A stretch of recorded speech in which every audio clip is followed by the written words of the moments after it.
Hello guys! Welcome back sa channel. So, kung gusto mong maging mas productive at organized sa trabaho mo, solo ka man o may team, Monday.com might be the perfect tool for you. So, sa video na ito ay tuturuan ko kayo step by step kung paano gamitin ang Monday.com. So, from signing up, creating a board, setting tasks, using automation, hanggang sa collaboration with your team. So kung ready ka nang maging organized, let's go. So don't forget to like, subscribe, at i-click ang bell para updated ka sa mga productivity tips and tutorials natin.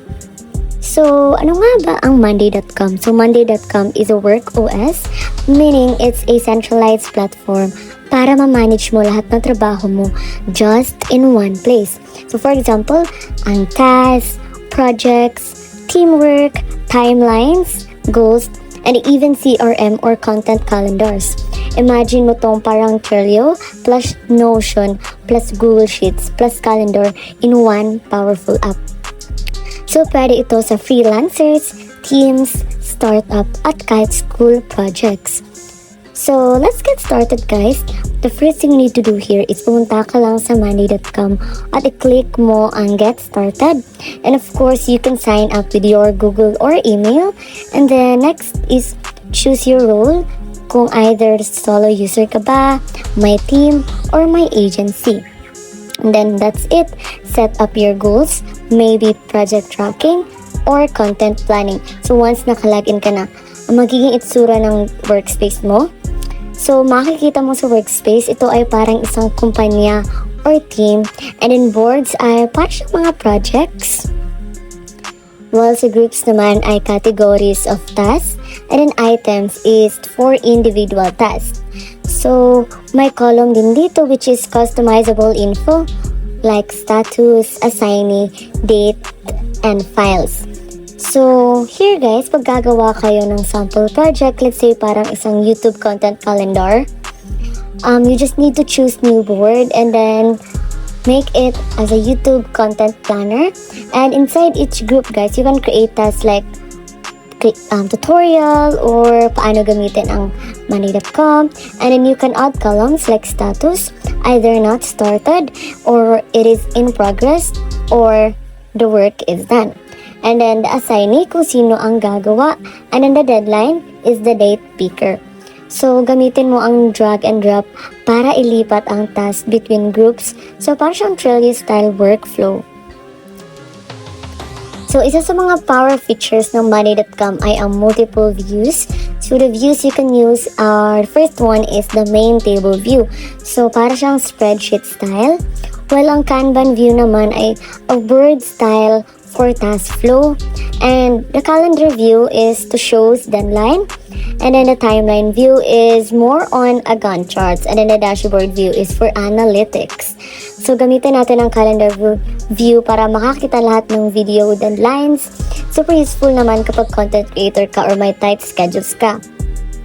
Timeline view naman para sa mga long-term projects or event planning. So, perfect ang Monday.com for teams dahil very collaborative ang setup niya.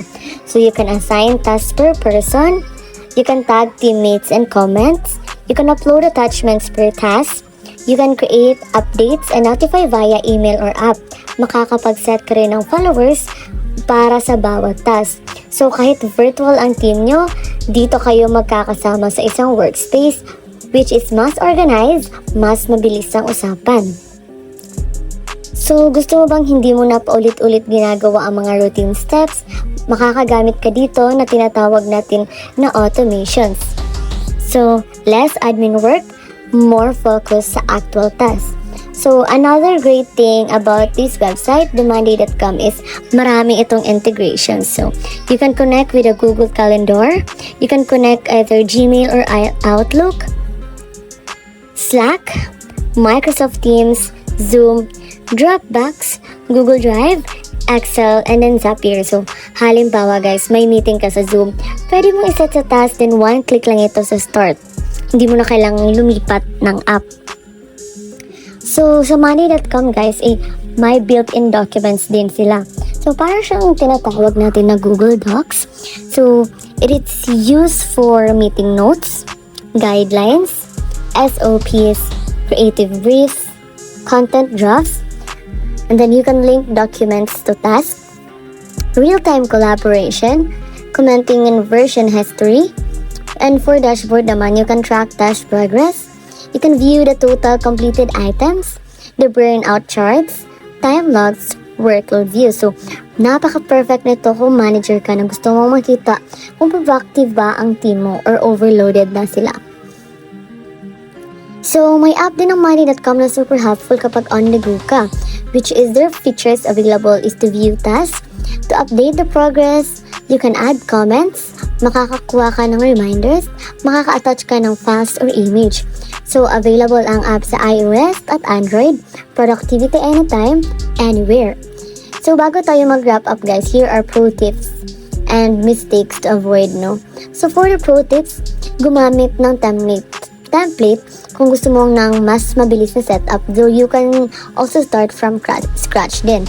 Pero if you want to have a easier, you can use their template.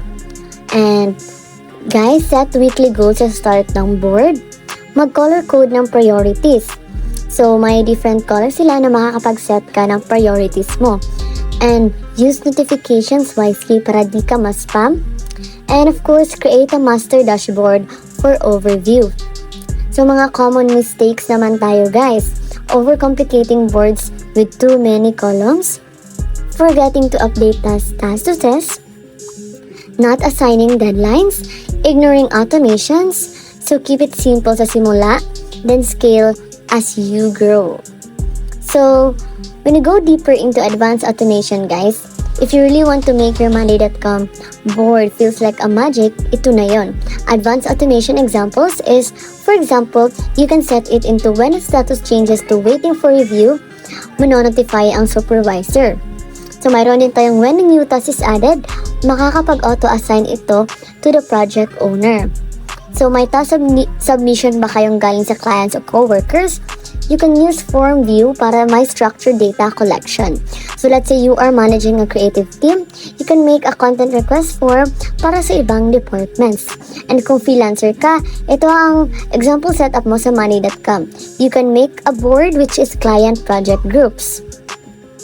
So for small team guys, monday.com can be your all-in-one hub, which ang sample boards mo ay team tasks, social media calendar, meeting notes, and then the content calendar. So, here guys, makakagawa tayo ng weekly planning board. And that's it guys. I hope nakatulong sa'yo ang full beginner's guide natin sa money.com. So, it is truly one of the best platform kung gusto mong maging productive at organized, whether solo ka or my team ka man. So, let me know sa comments kung anong feature ang pinaka nagustuhan mo or kung gusto mong ituro ko ang specific workflows like CRM. Thank you for watching and see you in my next video.